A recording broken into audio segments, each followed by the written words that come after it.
Je me sens mal d'avoir emménagé dans une maison de retraite à l'âge de 82 ans, mais j'ai beaucoup appris de mon séjour là-bas. Cela semblait être le meilleur choix à l'époque.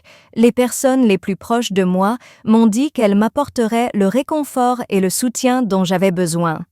On aurait dit qu'ils disaient la vérité, mais quand je suis arrivée là-bas, c'était totalement différent. Très probablement, vous êtes nombreux à réfléchir à ce choix, que ce soit pour vous-même ou pour quelqu'un qui vous est cher. Vous pourriez avoir l'impression que c'est le choix le plus sûr, car vous avez entendu dire que cela vous simplifierait la vie. Avant de faire cela, laissez-moi vous dire 6 choses que j'aurais aimé que quelqu'un me dise avant d'emménager, en raison du fait qu'emménager dans une maison de retraite change votre vie à tous points de vue, et partir n'est pas aussi facile qu'on pourrait le penser. Si vous attendez la fin, je pourrais vous apprendre quelque chose qui vous surprendra. Vous devriez montrer cette vidéo à toute personne que vous connaissez et qui envisage d'aller dans une maison de retraite, car cela pourrait changer sa vie. Si ce n'est pas déjà fait, abonnez-vous et appuyez sur la cloche avant de commencer. De cette façon, vous ne manquerez aucune vidéo. Cette vidéo est-elle quelque chose que vous aimez? Merci de laisser un commentaire si c'est le cas. Vous pouvez taper 0 dans les commentaires pour me faire savoir que vous n'aimez pas. Cela m'aidera à créer pour vous des vidéos meilleures. Nous pouvons commencer maintenant. Je me sens vraiment mal de renoncer à ma liberté. Ce qui m'a le plus surpris dans mon emménagement dans une maison de retraite, ce ne sont pas les petites chambres, les horaires stricts des repas ou les personnes étranges que j'ai rencontrées. C'est à ce moment-là que j'ai su que je ne pouvais plus changer ma vie. J'avais des habitudes avant d'emménager. C'était ma journée. J'ai choisi quand me réveiller, manger et faire des choses. J'avais la liberté de me promener, de préparer mes propres repas et de lire un livre sur ma chaise préférée quand je le voulais. Mais dès que je suis entrée dans la maison de retraite, j'ai su qu'il était temps pour moi de partir. Ce n'était pas mon travail de tout planifier. Peu importe si j'avais faim ou non, je devais prendre mon petit déjeuner à une certaine heure. Je ne voulais pas dormir, mais je devais me préparer à me coucher au bon moment. Aimeriez-vous vous promener? Vous devrez peut-être obtenir la permission de quelqu'un ou attendre qu'il soit libre avant de pouvoir demander de l'aide. Choisir quoi manger ou porter a commencé à ressembler davantage à un bonus qu'à un choix normal. J'ai commencé à avoir l'impression de ne pas dormir dans mon propre lit après la première semaine. Quand j'ai regardé autour de moi, j'ai vu que je n'étais pas chez moi. Je me suis levée, je me suis étirée, puis je suis allée chercher le livre que je lisais à la maison. Tout ce que j'avais rassemblé au fil des années avait disparu, y compris ma chaise préférée, mes livres et autres objets que j'avais possédés. Je ne ressentais qu'un manque de contrôle sur ma vie, un lit que je ne pouvais pas choisir, et des murs à nettoyer. Je n'étais plus responsable de ma vie. À quoi pensez-vous? Lequel a été le plus difficile? Être conscient qu'il est difficile de retrouver sa liberté une fois qu'on l'a lâchée. L'adaptation est importante. Quand ils vous disent ce qu'il y a pour le dîner, c'est fini. Il est impoli de demander si vous pouvez vous déplacer quand vous le souhaitez. Vous pourriez commencer à perdre contact avec qui vous êtes à mesure que vous vous habituerez à la façon dont ils font les choses. Avant de décider d'aller dans une maison de retraite, demandez-vous si vous pouvez vivre sans les choses qui rendent votre vie spéciale. Ils vous manqueront plus que vous ne le pensiez possible après leur départ. Se sentir oublié est le deuxième regret.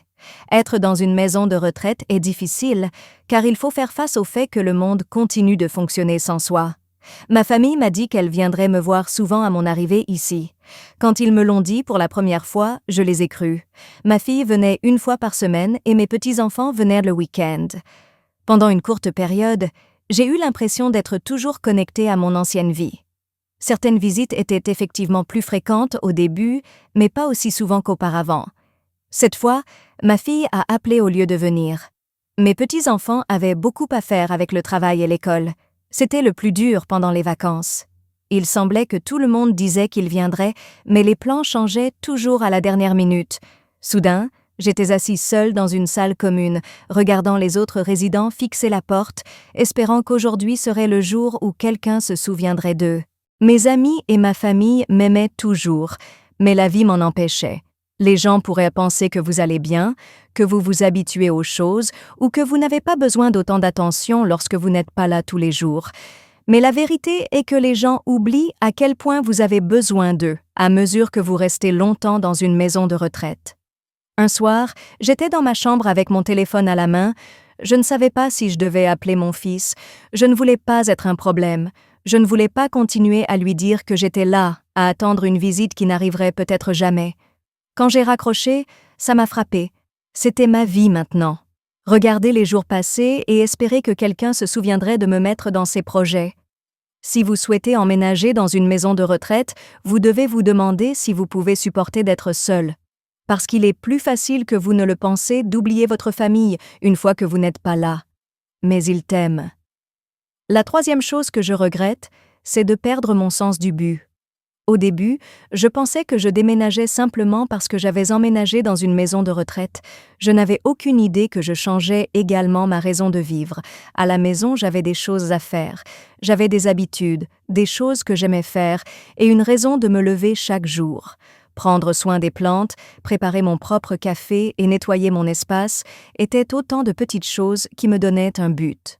Mais ces habitudes quotidiennes ont pris fin lorsqu'ils ont emménagé dans la maison de retraite. Je n'avais pas à m'occuper des plantes, ni à préparer les repas. D'autres personnes ont fait ces choses pour moi. Au début, je me suis dit que ce serait bien d'enfin y aller doucement. Plus de travail, plus de corvées, juste du repos. Cependant, je savais qu'il manquait quelque chose après quelques semaines. J'avais l'impression qu'il n'y avait rien d'autre à faire que d'attendre des jours entiers. C'était aussi le cas chez d'autres personnes qui vivaient là-bas. Les gens qui étaient autrefois très actifs restaient assis là et regardaient fixement en attendant que le temps passe. Georges était un homme de 84 ans qui avait travaillé comme charpentier toute sa vie. Il réparait des choses et travaillait tout le temps sur de petits projets dans son garage à la maison. Mais il n'avait aucun projet, outil ou autre chose à réaliser ici. Je l'ai regardé s'éloigner lentement. Ses mains, qui avaient été fortes et habiles, étaient désormais posées sur ses genoux. Il m'a dit un jour: « Je me sens inutile », et je savais exactement ce qu'il voulait dire. Cela ne sert à rien de vivre quand vous n'avez aucune raison de vous soucier ou de travailler. Votre corps et votre esprit ralentissent, et bientôt vous avez l'impression d'être juste une autre personne vivant dans un endroit où le temps passe, mais où rien ne change vraiment. Si vous envisagez d'aller dans une maison de retraite, demandez-vous ce qui fait que votre vie vaut la peine d'être vécue. Vous devez vous battre pour conserver les choses qui vous font vous sentir vivant une fois que vous emménagez. Trouver un but ne consiste pas seulement à occuper votre temps. Quatrièmement, ma santé se détériore plus rapidement que je ne le pensais. J'étais en bonne santé pour mon âge avant d'emménager dans une maison de retraite. Même si je ne courais pas de marathon, je pouvais quand même cuisiner mes propres repas, prendre soin de moi et me promener. De petites choses comme faire les courses, m'étirer le matin et même simplement marcher dans la maison pour garder mes jambes fortes m'ont permis de bouger. Mais les choses ont changé quand j'ai emménagé. Au début, j'avais l'impression d'y aller doucement. Je n'avais plus besoin de rester debout dans la cuisine pour cuisiner car les repas m'étaient apportés. Je pouvais appuyer sur un bouton et quelqu'un viendrait m'aider si j'en avais besoin. Mais je ne savais pas que moins je prenais soin de moi, plus ma situation se détériorait. Mes jambes ont commencé à se sentir plus raides après avoir arrêté de bouger autant. Il est devenu facile de se sentir comme une corvée de se lever d'une chaise après être resté assis pendant de longues périodes. Cela s'est produit plus vite que je ne le pensais. Les muscles que j'avais travaillés pendant des années disparaissaient. Ce n'était pas seulement moi. D'autres personnes l'ont également vu se produire. Les personnes qui pouvaient autrefois entrer seules se déplacent désormais en fauteuil roulant. Les gens qui étaient capables de faire les choses par eux-mêmes avaient désormais besoin d'aide pour des choses avec lesquelles ils n'avaient jamais eu de problème auparavant. Il semblait que plus nous en obtenions, plus nous avions besoin d'aide. Alice était ma voisine. Elle avait 81 ans et était très active lorsqu'elle a emménagé. Chaque jour, elle se promenait dans le bâtiment et disait qu'elle n'allait pas ralentir à cause d'un numéro. J'ai cependant vu qu'elle ne marchait plus autant après quelques mois. Après cela, elle a utilisé une marchette puis un fauteuil roulant. Un jour, elle m'a regardée et m'a dit « Je ne sais pas quand c'est arrivé, mais j'ai l'impression d'avoir vieilli de 10 ans en quelques mois seulement. » Et elle avait raison. Les gens commencent à perdre leur corps lorsqu'ils ne l'utilisent pas. Il est facile d'oublier que déménager n'est pas seulement une question de commodité dans une maison de retraite où tout est fait pour faciliter les choses. Je me serais poussé davantage à rester actif et à bouger même lorsque je n'en avais pas envie si j'avais su à quelle vitesse je perdrais mes forces. Lorsque vous envisagez une maison de retraite, demandez-vous si vous voudrez toujours garder votre corps fort si tout est mis en place pour vous faciliter la vie. Ce n'est pas aussi facile qu'on le pense de se relever après avoir ralenti. La perte de vie privée et de dignité est la 5e chose que je regrette. Le degré d'intimité que j'allais perdre était une chose à laquelle je n'avais pas vraiment pensé avant d'emménager dans une maison de retraite. J'avais mon propre espace à la maison. Je pourrais fermer la porte de ma chambre et être seule si je le voulais. Je pourrais faire ce que je voulais. Mais lorsque vous vivez dans une maison de retraite, vous ne pouvez pas toujours préserver votre intimité. J'avais l'impression d'être toujours surveillée dès mon arrivée. Il y avait du personnel qui allait et venait, des contrôles réguliers des chambres et des espaces partagés où vous êtes rarement seul. Les gens avaient souvent besoin d'aide, même pour les choses les plus élémentaires, comme s'habiller ou aller aux toilettes. Je comprends qu'ils faisaient juste leur travail, mais il est difficile de demander de l'aide pour des choses que l'on a toujours faites par soi-même. Je me souviens avoir eu du mal à accepter l'idée de devoir demander la permission pour faire des choses que je faisais sans réfléchir. Tu veux te doucher? Vous devrez peut-être attendre que quelqu'un puisse vous aider? Besoin d'aller aux toilettes? Lorsque vous appuyez sur le bouton d'appel, vous devrez peut-être attendre plus longtemps que vous ne le souhaiteriez. Il n'y avait pas beaucoup d'options de repas non plus. C'est dommage si vous n'aimez pas ce qu'il y a au menu ce jour-là. Ensuite, il y a eu la question d'avoir des colocataires. Vous n'aurez peut-être pas votre propre chambre et il peut être ennuyeux de partager un espace avec quelqu'un que vous n'avez pas choisi. C'était bien d'avoir un colocataire sympa, mais j'ai entendu parler de gens qui n'avaient pas autant de chance. Certaines personnes avaient des colocataires trop bruyants, sales ou même souffrant de problèmes de santé mentale qui rendaient le sommeil difficile. Ce n'est jamais vraiment le vôtre, peu importe les efforts que vous déployez pour que votre chambre se sente comme chez vous. Il est difficile de renoncer à sa dignité, et je ne savais pas à quel point je devrais y renoncer jusqu'à ce que j'y sois. Les gens qui frappent à votre porte et n'attendent pas toujours une réponse vous changent. Il en va de même pour les personnes qui vous parlent comme un patient plutôt que comme une personne, et les personnes dont la vie quotidienne est basée sur un emploi du temps qu'elles n'ont pas établi. C'est comme si vous n'étiez qu'un autre nom sur une liste au lieu d'être vous-même. Avant de décider d'aller dans une maison de retraite, vous devriez vous demander si vous êtes prêt à renoncer à l'intimité et au contrôle que vous avez eu toute votre vie. Il est difficile de revenir une fois parti. Avoir le 6e regret de découvrir qu'il est plus difficile de partir que vous ne le pensiez. Je me suis dit que ce ne serait que pour une courte période lorsque j'emménagerais pour la première fois dans la maison de retraite. J'avais prévu de l'essayer et de voir comment les choses se passaient. Si je n'aimais pas ça, je pouvais toujours partir. Ce que je ne savais pas, cependant, c'était à quel point il serait difficile de s'en sortir ensuite. Cela semble facile au début. Je pourrais rentrer chez moi si je n'aimais pas ça. Mais les choses étaient différentes à la maison. Ma maison était vide et c'était difficile d'en prendre soin puisque j'étais loin. Mes enfants ont déjà apporté des changements. Ils vendaient des choses dont ils pensaient que je n'aurais pas besoin et envisageaient même de louer la maison. Ils ont hésité lorsque j'ai évoqué l'idée d'y retourner.